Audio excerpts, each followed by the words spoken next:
Okay, so today, outside of hanging out and nursing my ailing cat, I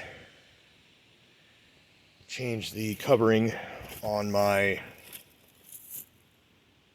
drainage system. This is a bunch of spare tin roof that I had found in a stack behind the garage. I totally forgot was there. Got the Sawzall and the hammer and punch and stuff, and was able to pretty much kind of get things the way I wanted it to be, roughly.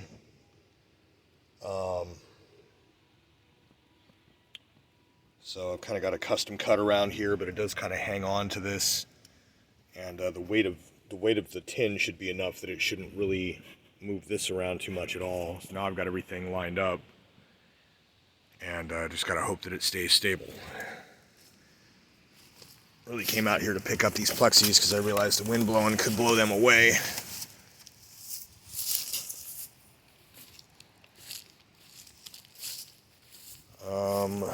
Yeah.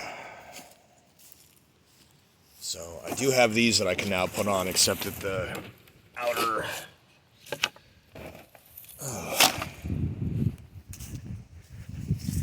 these things here, you can see there's an issue. So I think it's going to be easier to do that with my window covering idea, which I think is going to be, I might louver it, I'm not sure. Alright, let's get these and take them in.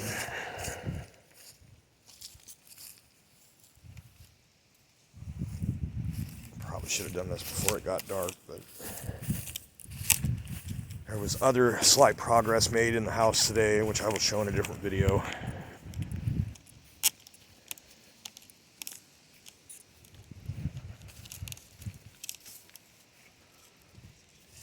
Let's put these down here for now.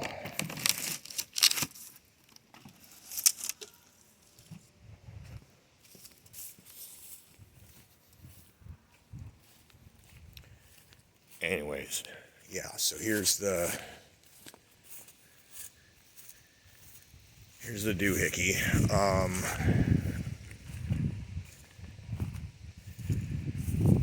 I had reinforced the berm up against the house to give a little bit of additional soil before any potential places it might be leaking. I just didn't know at the time, and I believe it's been tunneled through by snakes and or chipmunks, mice, voles. This thing is still a little bit open. That way critters get in and out without digging anymore if they don't have to. The wood structure underneath is still there. Oh, here's this.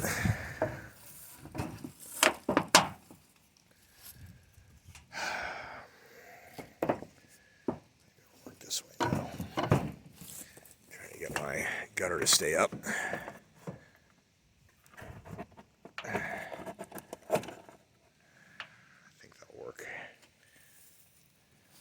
Resting on the nail that's not resting in the hole, because that's what my gutters are at. So, and the wood, I tried pushing these other ones in and they just perforated the wood, so whatever they're attached to is not sturdy. So anyways, I've got these old basement pillar posts and some scrap metal, lawnscaping bricks, cinder blocks, and yeah, so basically this replaces the rickety thing that I had before, but the wood structure underneath is still intact. So there is some framework to it, and that's why this is shaped the way it is. This is just the easiest way to do it. There really isn't a way in under there that I'm aware of on that, and I may yet bend that down.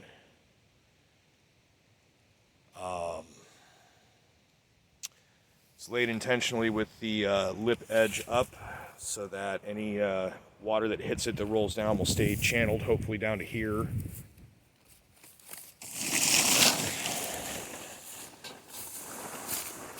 Sitting here before it gets blown away. I have to use this ratty old tarp to cover firewood. Put that in there for now. So anyways, that's the outdoor portion of today's activities.